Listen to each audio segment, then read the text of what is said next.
сіздерге бүгін қонақ дәріс оқып, өзінің білгенімен, осы уақытқа дейін қалыптастырған методикасымен бөлісетін апайларымыз Жанар Елуманқызы Амангелді орта мектебінің жоғары санатты қазақ тілі әдебиеті пәнінің мұғалімі. Біздер оқытушы дегенге аузымыз үйреніп қалған мұғалім апайымыз. Енді биылғы жылдан бастап өздерің енді естіп жатқан шығарсыздар.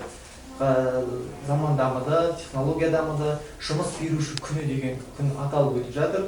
Мұндағы негізгі мақсат осы сіздер оқып жатқан оқу орнымен жұмыс беретін, яғни сіздерді тәжірибеге жіберіп, тәжірибе алмасуға мұрындық болып, екі ортадағы алтын көпір болып жүрген екі жақты мекемені, немесе үш жақты мекемені ынтымақтастығын нығайтып, студенттердің теорияда алған білімін практикамен ұштастыру мақсатындағы бір айтулы шараның бірі ретінде биылғы жылдан бастап аталып өтіп жатыр. Апайларымызды шақырып, біздер осы апайға сұраныс беріп, апайдың білгенімен санаулы айдан кейін біздің де студенттеріміз қанат қағып үлкен бір өмірге аттап, мұғалім деген статусқа ие болып, бізбен бірдей әріптес атанғалы отыр. Осы үлкен өмірге қадам басар сәтте біз де қолымыздан келгенше барынша көмектесіп, қанатын қатайтып, бар білгенімізбен бөлісіп, қолымыздағы дүниемен жағдайларын жасап, қолдау, қолпаштау білдірсек деген ниетте болдық. Сол мақсатта сізді шақырып отырған жайымыз бар. Қош келдіңіз. Бүгінгі қонақ дәрісіңіз жоғары дәрежеде өтеді деп сенеміз. Осы отырған студенттеріміздің барлығы сіздің жеткен жетістігіңізге, сіздің деңгейіңізге жетсек, біздің де бұларға дәріс берген оқытушы ретінде арманымыз орындалады, мақсатымыз межеленеді деп ойлаймын. Қош келдіңіз. Сәттілік. Саламатсыздар ма енді студенттер, ертеңгі болайын деп отырған болашақ мамандар, мұғалімдер деп айтуға болады. Мен әуелі таныспастан бұрын өзімді таныстырып өтейін. Мен Ибраева Жанар Елуманқызы, Амангелді атындағы орта мектептен 94 жылдан бері 28 жыл өтілі бар, қарапайым ғана ауылдың мұғалімімін. Өздеріңізде ертең Алла амандығын берсе, сіздерде жақсы ұстаз болады деген үлкен сенімдемін. Осы қызымыздың бүгін туған күні деп есептейсіздер. Алдын ала бұл тренингті, көзім байлай ғой, осымен тренингті бар ғой сіздер, туған күнде, немесе бағанағы мектепте шаралар өтеген мезгілде өткізген өте тиімді, иә? Енді әуелі былай деп аталады, бұл жыл сөз деп аталады. Мен қазір мына қызымды менің туған күнім деп есептеймін. Қазір құлағына жылы сөз айтамын. Сосын әрқайсының құлағына сыбырлайды, оны жетектеп жүріп, сендер жылы лебіздеріңді айтасыңдар, иә ма? Аға, асықпаймыз. Құлағына. Келе ғой.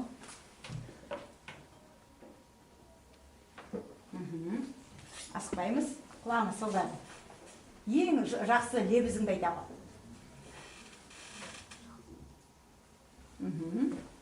Қызым айта ғой.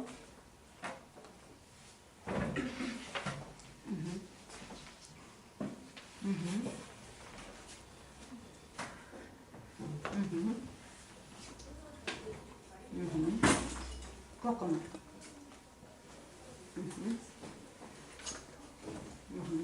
Осы жерде тұра ғой. Енді қызым, неңде көзіндегін алып тастаймыз. Енді қараймыз. Сенің көзіңді жұмып қойып айтқан лебізді айтқан мезгілде қандай әсерде болдың? Қуанышты сезімде болдың. Қандай лебіздер естің? Жоқ, өзің қысқаша. Қандай сенде әсер болды, ерекше әсер? Көзіңді мысалы ашып қойып айтқандағы мен көзіңді жұмып қойғанда әсер қандай? Шабыт берді ма саған, жігер берді ма саған? Міне көріп отырсыздар ма?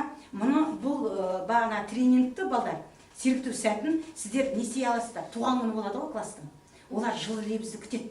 Сол кезде оқушыға өткізе аласыз. Немесе ұжымға барасыздар ғой ертең. Сол кезде біреудің туған күні әріптестерін ешқайсысы құттықтамайды. Себебі әрқайсысы өзінің семьялық несімен жүреді. Сол кезде барып сіздер сондай идея тастасаңыздар, бағанағы не істеуге болады? Жылы лебізді бағанағы қабылдауға болады. Енді қызымызға не істейміз балдар? Қошемет жасаймыз. Отыра ғой. Енді балдар сабақ бастамастан бұрын енді сабақтегі үйреніп қалдым, кешіресіздер, колледждің терминін білмеймін. Мына жерде бір сурет бар. Бұл суретке назар аударсақ, нені бейнеленген сурет? Оқушы мен ұстаз. Біздің сонда бүгінгі семинарымыздың тақырыбы не деп аталады деп ойлайсыздар? Мұғалім мен оқушының ұстаздық. Ұстазсыз шәкірт тұл, немесе ұстаздық ұлылықтың бастауы деп атауға болады. Сабақ жаздыртпай қояйын да. Енді сіздер ұстаз тақырыбы болғаннан кейін сіздерге сұрақ, ұстаз туралы қандай өлең жолдарын, нақыл сөздерді, немесе мақал мәтелді білесіздер? Айтып қараңдаршы. ұстаздың айткен жалпы Тағы да? ұстаздан шәкірт өсіп. Тағы да ұстаз туралы өлең жолдары болсын. Қалдырған ізің мәңгілік, жадымда тұрар жаңғырын, ұстазымын мен, ұстазым. Осы ұстаздық ұлылықтың бастауы болғандықтан біз әрі қарай десеміз балдар, жұмыстана бастайды екенбіз. Енді ұстаз болмастан бұрын, мына жерде ең үздік, бізде интернетті ашсақ, бұл ең үздік шетел бойынша, әлем бойынша ең үздік бағанағы кинофильм, ұстаздарға арналған кинофильм деп, мына жерде кино бар. Қазір мына учитель года деген. Сіз бірінші топ осы фрагментті қарап отырасыздар. Қазір фрагменттен қандай әсер алдыңыз осы үзіндіден? Фрагмент орысша тілімен терминмен айтып отырмын ғой. Содан қандай әсер алдыңыз? Өздеріңіздің ойларыңызды айтуға болады. Иә? Техника болғасын сәл күтеміз, иә? Сіз қандай әсер алдыңыз? Өздеріңіз ойларыңызды айта қойыңыздар.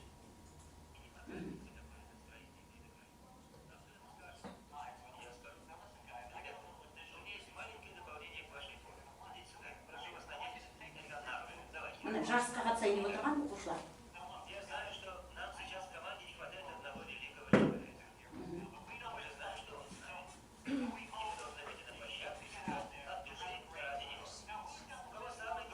Мұғалімнің несін қарап отырмыз?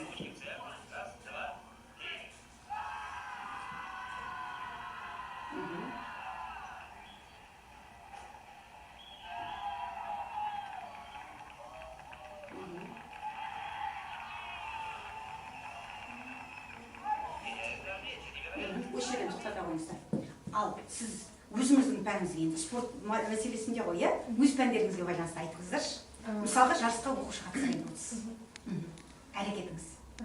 Мен бұл үзіндіде бұл ұстаздың оқушыларды, балаларды шабыттандыратынын сездім. Және де жеңіске ол бірден бір себеп ұстаздың поддержкасы дейді ғой, көмегі, қолдауы керек. Дұрыс айтасыз. Тағы да, мысалы, мәнерлі оқуға, мен өз басымдағы оқиғаны айтайын. Мәнерлі оқуға оқушы шығам ғой, мен бірнеше өлең жаттатам, барған мезгілде бала айтып тұрады. Мен тым білмеймін апай, маманы сахнаға қалай шығайын деп отыр, қорқам деп дірілдеп тұрады. Сосын айтам, қорықпа, ең бастысы сенде не болу керек? Сенімділік, сен менің алдымнан өттің ба? Андағы неден, бағана әділқазыдан солай өтесің деп айтады. Сіздің көзқарасыңыз қандай? Ұстаз ең алдымен тек қана ұстаз емес, ол сонымен қатар оқушыға қамқоршы, бір жағынан психолог, оқушының әрбір жағдайын түсініп, көмек беру қажет деп ойлаймын. Сонымен қатар оқушының ата-анадан бөлек алдындағы ұстазының да қамқорлығы, оның көмегі, қолдауы маңызды деп ойлаймын. Дұрыс айтасыз. Егер ұстаздың көмегі, қолдауы жақсы болса, шәкірт те биік белестерден көрінеді деп ойлаймын. Дұрыс айтасыз. Ұстазсыз шәкірт. Қызым айтады. Бұл жерде ұстаздың шәкірттерін жігерлендіріп, оларға қолдау көрсеткен көруге болады. Оларды шабыттандырып, жылы сөзімен не істеу керек? Сенімділік не істеу керек? арттыру керек. Арттыру керек. Сонда жеңіске жете алады. Отыра қал. Енді бізде әлеуметтік желіде сіздер білесіздер, мына бір келеңсіз оқиға болып жатыр. Атырау облысы бойынша. Ол бізді де қиындатып жіберді. Себеп мұғалімдерді тексере бастады ғой. Осыған байланысты. Мына екінші топ сіздер ойланып отырыңыздаршы. Мына әлеуметтік желідегі мына оқиға. Қыздардың, ұлдардың темекі шегуі. Осы жерде сіз мысалы класс жетекші болсаңыз, немесе сол жердегі ата-ана болсаңыз, мына жартыңыз ата-ана ретінде болыңыз, үшеуіңіз де ата-ана болыңыз. Сіз екеуіңіз мұғалімсіз, сынып жетекшісіз. Мына әрекеттен кейін сынып жетекші ретінде сіздер не істер едіңіздер? Екі қызым. Айта қойыңыздаршы. Қазіргі таңда өкінішке орай көп қайталанады. Балалар бір-бірінен үлгі алады.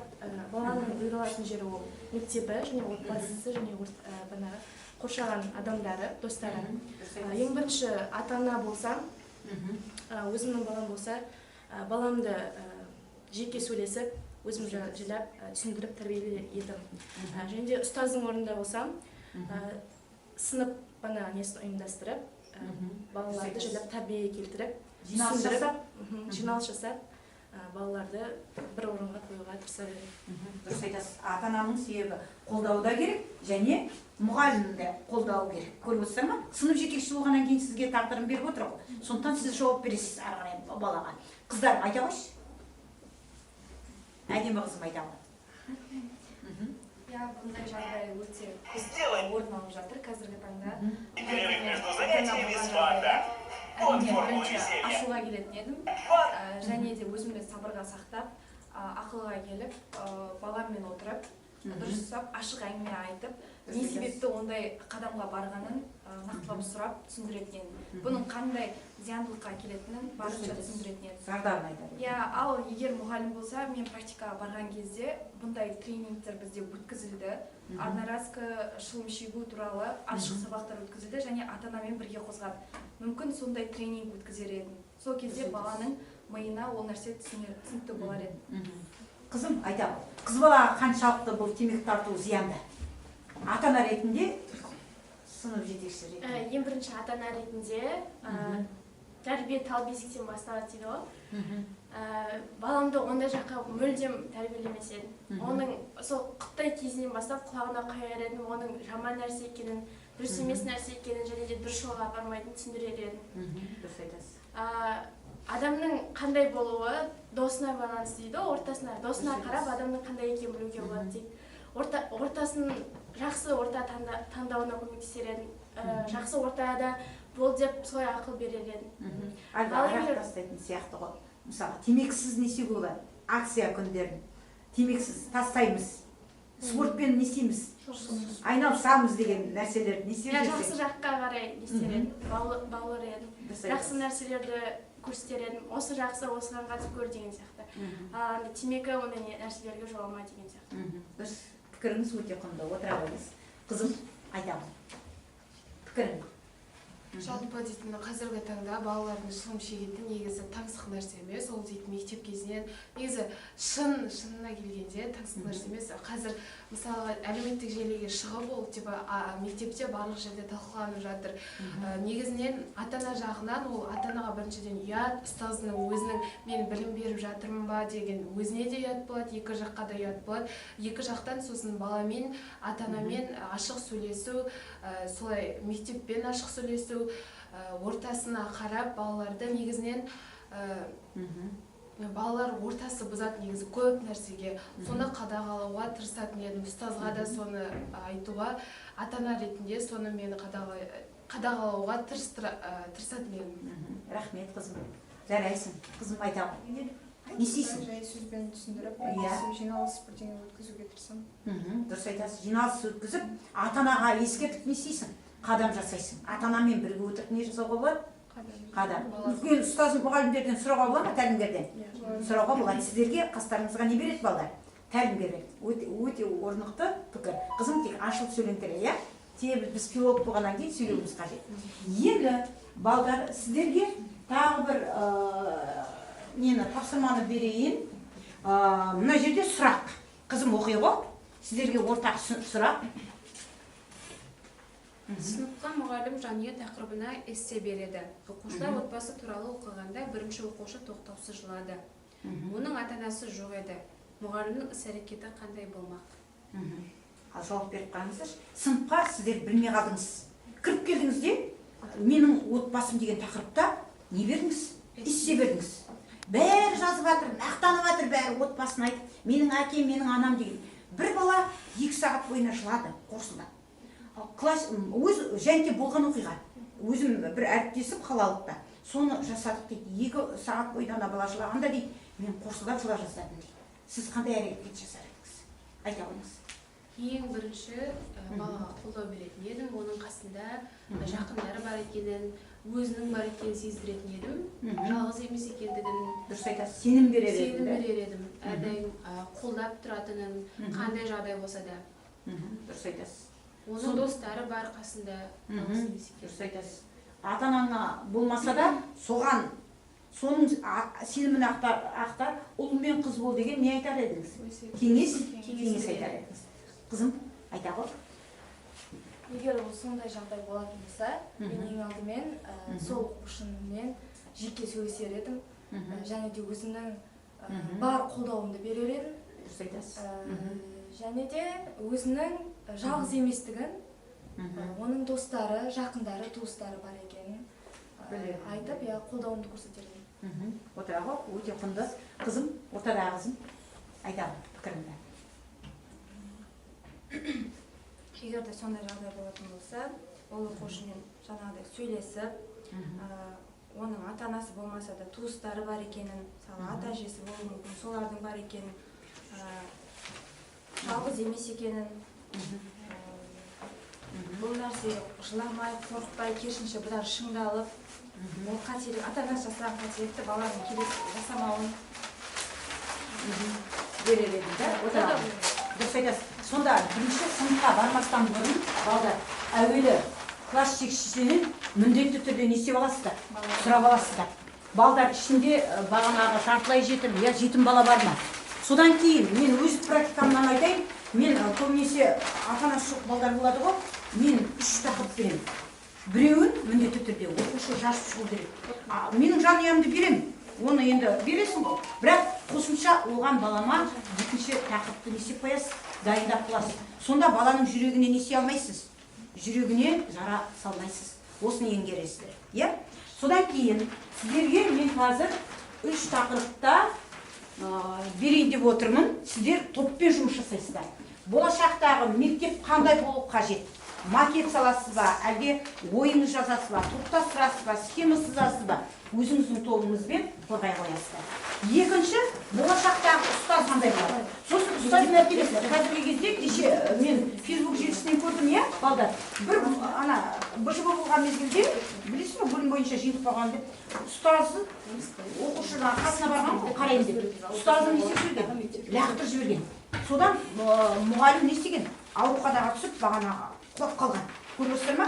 Мұғалім мәртебесін жандандыру үшін қандай жасайсыздар? Мысалы, сізді келіп ата-ана тепсінеді, я оқушы келеді сізге келіп, жөнсіз ұрынған мезгілде сіз ұстаз мәртебесін қалай жасайсыз? Заңын өздеріңіз жаза бересіздер, да? Болашақта ұстаз мәртебесі. Сіздер ұстаз, шәкірт, ата-ана. Бізде қазір былай деп жатыр. Біздің өзіміз мектебімізде де солай. Ата-ана келмейді. Мектепте. Сол ата-ананы шақыру үшін сендер қандай қадам жасайсыздар? Шәкірт, ұстаз, ата-ана, үшеуі қатар өздерін топтастырып жұмыстана қойыңыздар.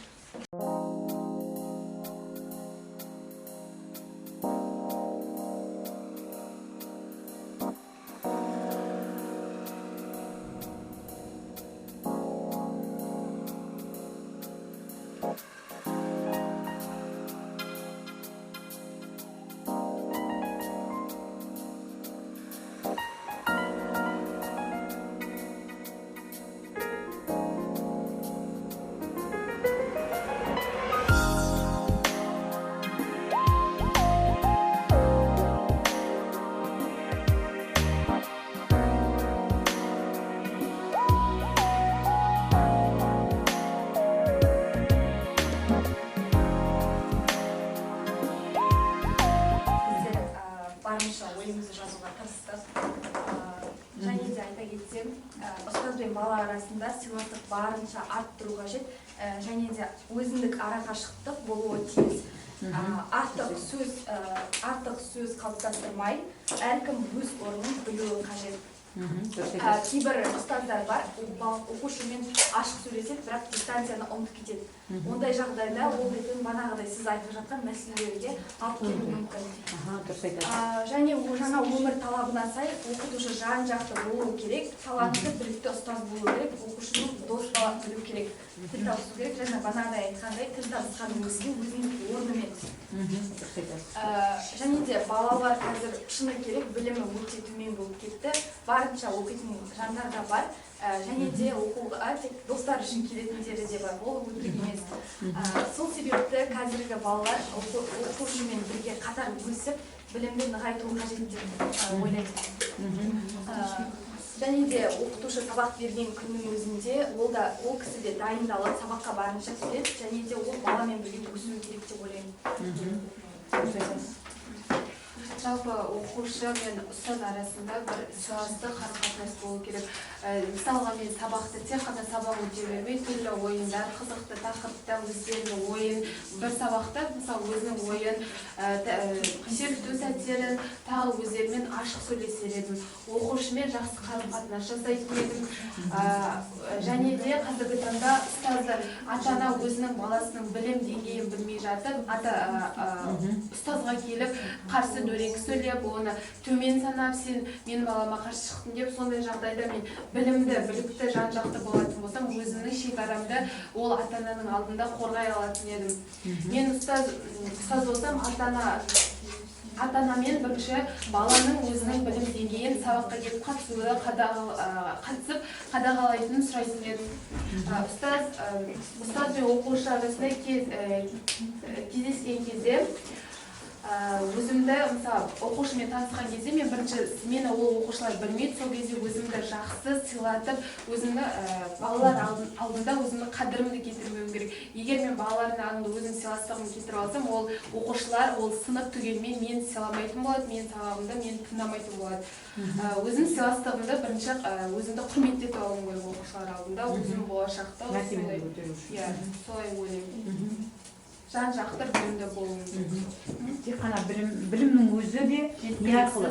Іздену арқылы нәтижеге жетеді екен. Болашақта ұстаз мәртебесі сіздердің қолдарыңызда, қыздарым. Сіздерге сенім артам, ертең мектепке барғаннан кейін жақсы ұстаз болады деген үлкен сенімдемін.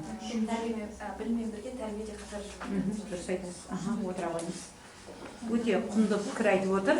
Енді ең бірінші балаға ыңғайлы мектептің сапалы болуы. Екінші, мұғалімдердің жоғары деңгейде ізденісте болуы. Баланы қызықтыратын көрнекіліктермен, әртүрлі тәжірибелермен, техникалық құралдармен қызықтыра жүруі. Әртүрлі жоғары техникамен қамтылған интерактивті тақта, әртүрлі көрнекіліктер. Және де 3 мезгіл тамақпен қамтылуы.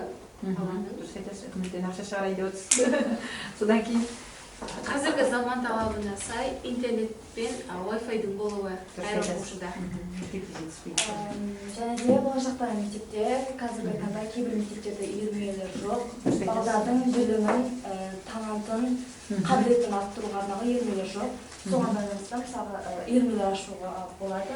Мысалы домбыра, ағылшын және де қазақ тілі, орыс тілі пәндеріне, математика, физика деген тағы да басқа пәндерге арналған үйірмелерді ашу, және де өзінің қабілетіне байланысты бей, ән, көркем сөздер және де қобыз, әртүрлі аспаптарға арналған үйірмелер ашу, және де әртүрлі қызықты жарыстар, сайыстарды ұйымдастыру, және де апта сайын психологиялық тренингтер және де форумдар өткізу, бағанағы айтып кеткенде балалардың зиянды заттармен айналысуы, зиянды екендігі, және де ата-аналар мен оқушыларды жиналыс өткізу, және де мұғалімдерге арналған түрлі курстардың болуы, өзі мұғалімнің өзін білімін жетілдіруі керек, тоқтап қалмау керек. Және де кейбір мектептерде оқушылар өте көп, және де алыстан келіп, алыс мекендерден келіп жатқан оқушылар да бар. Соған байланысты автобуспен де қамту, қазақша көлікпен де, көлікпен қамту, және де сабақтан тыс кинофильмдер өткізу. Яғни мектептің ішіне не жасауға болады? Сахна жасап, шағын отыруға, қолым осы мезгілде бала кинофильмдерді көруге не болады екен? Болады екен да? Қауыз жасап қойыпсыз ана жерде, жақсы суретте салып отырсыздар бейнелер. Болашақтағы мектеп енді Алла бұйыртса сіздерден үміт күтемін енді. Жандандырады деп. Рахмет сіздерге, жақсы лебіздеріңізге. Енді үшінші топ Қыздарым келе ғой. Бұның біз үш тақырыпта қозғаймыз деп отырмыз. Ұстаз, шәкірт және ата-ана туралы. Жалпы екі ортадағы дәнекер деп айтсам болады, ол шәкірт. Шәкірт ата-ана мен ұстаздың арасындағы былай айтқанда қарым-қатынасты нығайту керек. Онымен тығыз байланыста ашығырақ екеуі екі жақта дұрыстап сөйлесу керек. Жалпы ұстаз туралы айту өтсем, ұстаз шәкіртті қанаттандырушы, шәкіртті өрге жетелеуші қанат. Мамандықтардың ішіндегі икемділікті, шеберлікті, мейірімділікті шәкірт мейірімділікті талап ететін, жалпы бұл өте керемет мамандық деп білемін. Шәкірт жақсылықты талап ететін басты мамандық. Ұстазға тән ең бірінші қасиет ол баланы құрметтеу. Егер де бала ұстазды құрметтесе, ұстаз баланы құрметтесе, бұл өте керемет. Және де Абай атамыз айтқандай, ақырын жүріп анықпас, еңбегін кетпес далаға, ұстазды еткен жалықпас, үйретуден балаға.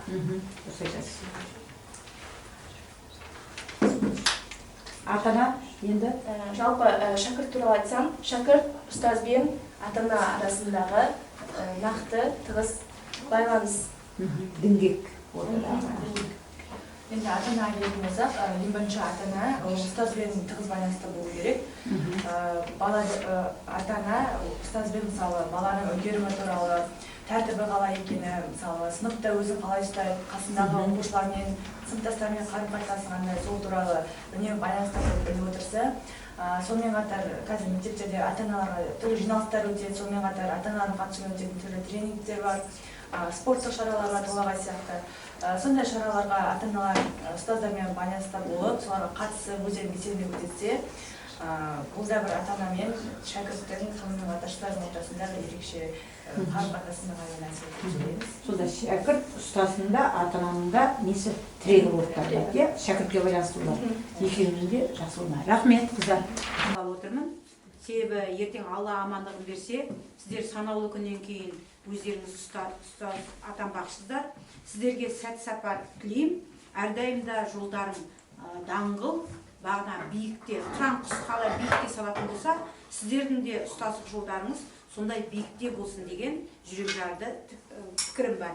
Қазір аудио жіберіледі. Сіздер тыңдап отырасыздар. Балам жібере ғой да аудионы. Менің шығарған ұстаздан ұлағат дейтін әнім бар. Қазір бастап айтамыз. Сіздер бірге айтып отырыңыздар. Сөткілеріңізде бұлар ағайларыңыз текстін салған сияқты. Ема? Қазір аудиомен сонымен қорытындылайық. Мен шығардым, автор менің. Мына мен группаласын айтып тұрамын. Конкурсқа қатысып тұрамын. Бірге қосып айтамыз, иә?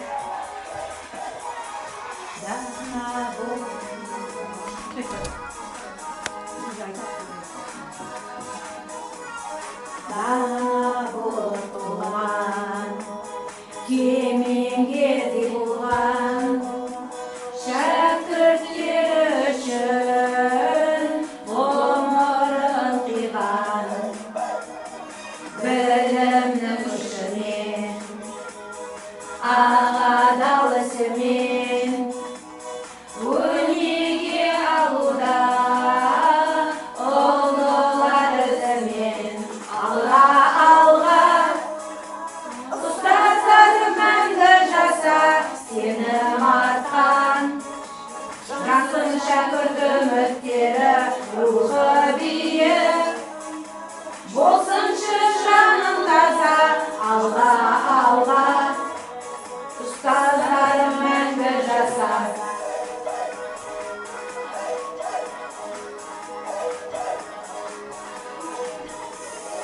Ұстаздар,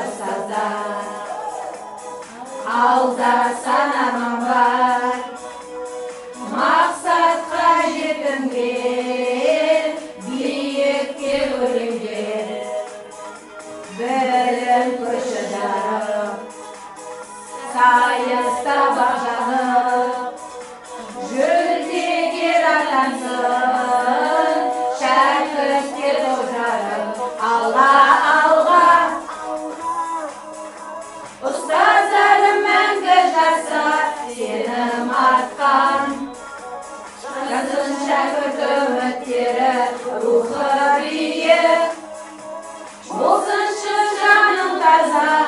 алға алға ұстаздарым мәңгі жаса.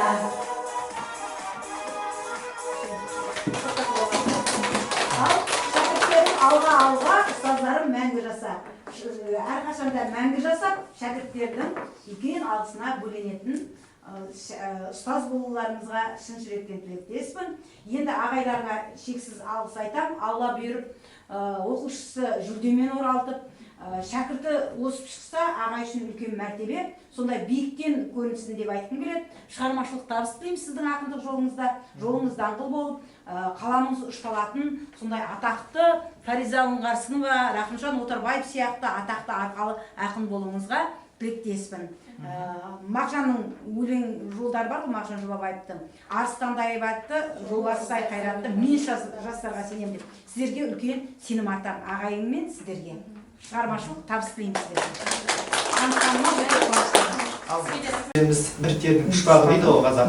Жұдырықтай жұмылып, бір жағадан бас, бір жеңнен қол шығарып, осы балалардың, осы студенттердің білім көгінде жұлдыздай жарқырауына өзіндік үлесімізді қоссақ деген бәрімізде де бір арман, бір ниет, бір мақсат. Сол мақсатымыз орындалу жолында сіз де бір өзіңіздің үлесіңізді қостыңыз деген ниеттемін. Уақыт бөліп келгеніңіз үшін көп-көп рахмет. Сіздің де берген, еккен егініңіз, еккен талыңыз үлкен бір алып бәйтерекке айналуына шын жүректен тілектеспіз. Осы биіктен құламаңыз, осы биігіңізден әрі қарай биіктей беріңіз. Ғұмыр жолыңыз тек жақсылыққа, жақсы адамдармен жүздесуге ғана толы болғай. Әмин, әмин. Абайға ризамыз ба? Өте керемет маман екеніңізді біз кішкене уақыттардың ішінде көріп отырмыз. Тағы да аман есен шәкірттер тәрбиелеп жүре беріңіз. Өте көп рахмет. Жалпы апай, сізге көп рахмет. Азғантай уақыт болса да сіз адамды жүзіңізбен, бізге мен практика барған кезде практика жетекшім айтқан, балаларды бірінші негізі түріңмен негізі жақсы араласасың деп. Солай сіздің түріңіз арқылы сізбен жақсы азғантай уақыттың ішінде жақсы тіл табыса бердік, жақсы маман иесі болып биіктерден көріне беріңіз. Сізге рахмет көп. Жанар апай, келгеніңізге рахмет, уақытыңызды бөліп. Білікті маман екеніңізді көрдік, бізге үйреттеріңіз көп екенде көрдік. Тек жұмысыңызға жеміс тілейміз сізге. Шәкірттеріңізді тәрбиелеген білікті ұстаз болып жүре беріңіз. Шәкірттеріңіз тек биіктен көрінсін, аман жүріңіз. Рахмет.